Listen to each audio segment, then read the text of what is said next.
What's happening, y'all? Suxy here, and today I'm bringing you the Solar 3.0 Hunter build that I've been using to crush Season 17 in Destiny 2. Before we get into the build, though, I want to thank you guys so much for the support on the last video. You have no idea how much that means to me. It was my first build video, and you guys made me feel fantastic, complimenting everything about it. So thank you for that.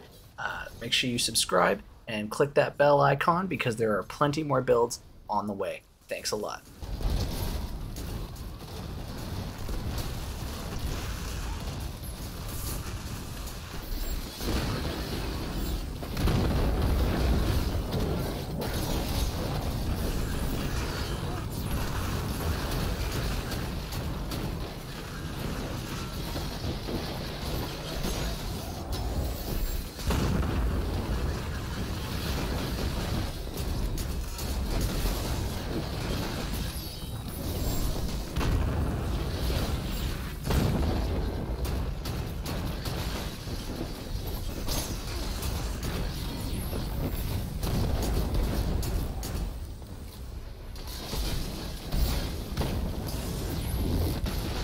Alrighty, so starting off here, we have our Partner Dust. You can choose anything for this slot for weapons that you want to use. I like this Partner Dust because it has Spike Grenades, Ambitious Assassin, and Vorpal Weapon. Nice for boss damage. You can use whatever you'd like. You don't have to do a special weapon. I'd prefer a Fusion Rifle here, but this Partner Dust was the best thing I had in my vault. So if I didn't want to run double primary, I just run this. The secondary is preferably a solar weapon, of course, because it's going to synergize with the rest of the build. I choose Skyburner's Oath because in the latest patch, they actually buffed the absolute hell out of this scout rifle. It is phenomenal. The explosive slugs now apply Scorch to your target, and this here, it fires full auto, so you don't have to keep tapping the fire button, and it does extra damage to Cabal and penetrates the phalanx shields, so you can shoot right through their shields and just kill them.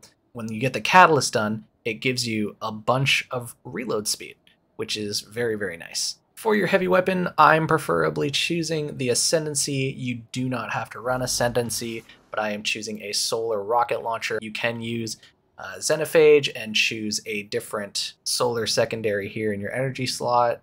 That doesn't have to be an exotic, but for me, Ascendancy is a very good choice. Onto our helmet. We are running a Resilience mod, Ashes to Assets to make sure we get our Super Vac nice and quickly when we get our grenade kills, Harmonic Siphon to generate Orbs of Power, and Elemental Ordnance, so that way we can get Elemental Wells with our grenades. Moving on to our Gauntlets, which is our exotic of choice, we have a Resilience mod, Anti-Barrier Pulse Rifle.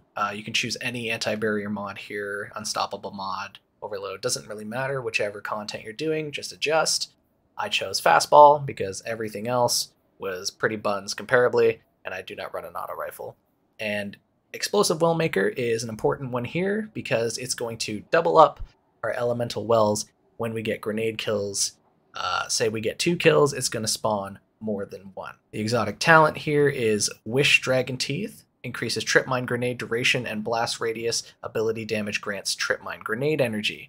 So the young Ahamkara spine have not been used of huge amount from what I've noticed until this patch, and now they are absolutely S tier. Like, these things, super, super good for getting your grenade back nice and quickly. Any damage that we do with any ability, our super, our throwing knives, even our dodge is going to grant us grenade energy, and not just a small amount. It gives us like at least a third of our grenade back every single time we hit an enemy. On to our chest piece, we have another Resilience mod. We have Armor of the Dying Star, the mod from the artifact. It's going to give us a reduction in solar damage and void damage done to us from combatants. We have a concussive dampener because there's a lot of AoEs in the new containment mode, and we have Font of Might. You don't have to run Font of Might here because we do get the Radiant buff, which I will explain, but I choose Font of Might because it does stack. This is a 25% damage buff to any solar weapon that we get. Who doesn't want extra damage, right? For our leg armor, we have another Resilience mod, Innervation, so we can reduce the cooldown of our grenade every time we pick up an orb of power. You can choose recuperation if you'd like for extra health instead, because our grenade comes back really, really quickly, but I just like the extra speed on the grenade with Innervation. And Absolution, so we get cooldown reduction with all of our other skills as well as the grenade. This just doubles up the grenade. And Well of Life, super important mod here. So when we pick up our solar wells, we have some regeneration and it keeps us alive. This is a very fantastic mod. Make sure you make some room for this one. And our class item. We have a resilience mod.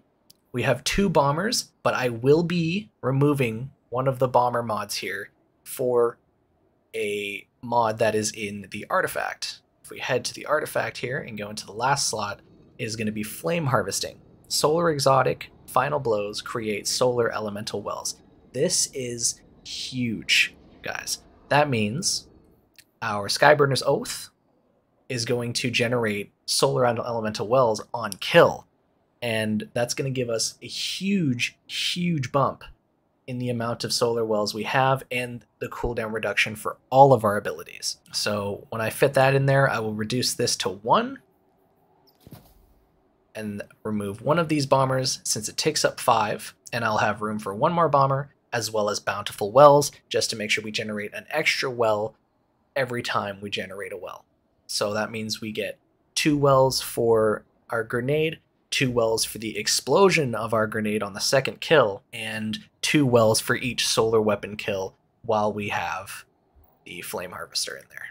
All right, let's get into the abilities. We have Acrobat's Dodge, which is the new dodge. Dodge to perform an acrobatic leap. Upon landing, you make yourself and nearby allies radiant. Radiant is a buff which applies to us, and it increases our weapon damage by 25%. So you can increase yours and your allies' weapons by 25%. It's super good. Has a long cooldown, but that doesn't matter because we are going to be picking up orbs, so we're going to be picking up solar wells, and the cooldown will be pretty much instantaneous. As you know, triple jump. For our melee, we're running Knife Trick. I enjoy Knife Trick because it throws 3 knives and they scorch targets on hit, but Knife Trick is very good. The ability damage that we get, basically if we use our grenade and we throw Knife Trick, I think just 2 knife hits from Knife Trick gives us our full grenade back. So absolutely wonderful. The scorch damage also counts as ability damage. That counts towards grenade regeneration. And of course, we're running our Trip Mine grenade. They changed it so now that the grenade will scorch them. It applies about 40 stacks of scorch to the target. Super good and has much more damage because we're running young Ahamkara Spine. All right, for aspects, I'm running On Your Mark. Precision Final Blows grant you and nearby allies increase weapon handling and reload speed for a short duration. This stacks 3 times. Activation of your class ability immediately grants maximum stacks of On Your Mark. This is a really, really nice team aspect. You can give everyone on your team reload speed and handling. Reload speed is super important in any scenario because it does up your DPS. The faster you reload, the more you can output your bullets and damage. I also run this because it has 3 fragment slots. And on to knock them down here. Your solar supers are enhanced. Golden Gun Deadshot has increased duration. Golden Gun Marksman variant has increased damage resistance and duration. And Blade Barrage launches more projectiles. While Radiant, Final Blows with your equipped throwing knife will fully refund your melee energy. So this is a very important aspect for us. Not only because it gives 2 fragment slots, but because it enhances our Blade Barrage super, and it also fully refunds our throwing knife when we get a kill. Forgot to mention at the beginning of this, we are running Blade Barrage as our super. You can choose to run Golden Gun, either variant of it. It's entirely up to you. These benefit from being Radiant, like you'll get the 25% damage buff while you're Radiant, which is super, super good. But I prefer Blade Barrage because that's going to help us generate a lot of elemental wells, and it is one of the best ad clearing supers on the Hunter, in my opinion. On to fragments. We have Ember of Torches here. Powered melee attacks against combatants make you and nearby allies radiant. Super important to always have radiant up because that's 25% extra damage. As long as we get a knife kill with Knife Trick, always be radiant. Ember of Singeing. Your class ability recharges faster when you scorch targets. We're always going to be scorching targets either with Knife Trick or with our grenade or with our Skyburner's Oath. So super good. This is going to help us get our class ability back nice and quickly, so that super long cooldown has no effect on us. Defeating scorched targets grants us melee energy. So this is a very good one due to the fact that all of the targets that we defeat are pretty much going to be scorched at all times. So that means we'll have Knife Trick up all of the time, especially with the wells. It's going to stack up, and it gives us plus 10 recovery. So that's good. Rapidly defeating multiple targets with solar ignitions generates an orb of power. So solar ignitions, basically, if you give a target enough scorch stacks, they're going to ignite, and it's going to cause a solar explosion within the target, and it's going to deal damage around the target as well.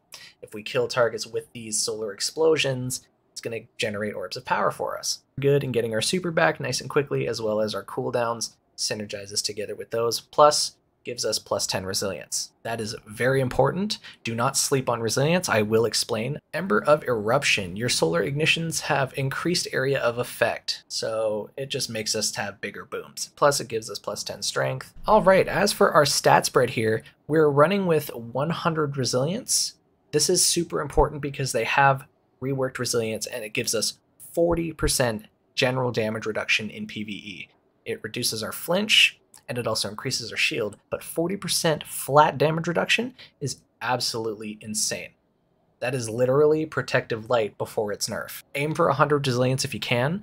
I'm not sure when they're going to change it or if they'll change it, but for now, this seems to be meta for protection. Definitely go for 100 resilience. Running 70 recovery because my armor pieces aren't rolled very great. I'd rather have high resilience, high recovery, as well as high discipline, but I haven't been so lucky, so 70 is best I can get. And discipline, high discipline, super important. If you're getting your grenade back very, very, very quickly, and you have room to reduce this, you can reduce the amount of discipline you have and either put it into mobility or strength. And that's the premise of the build, guys. If you enjoyed this video, please give it a like, comment what you have changed in your version of the build, and if it helped you. I appreciate you guys watching. Thank you so much. As always, I'm Suxy. Catch you all in the next one.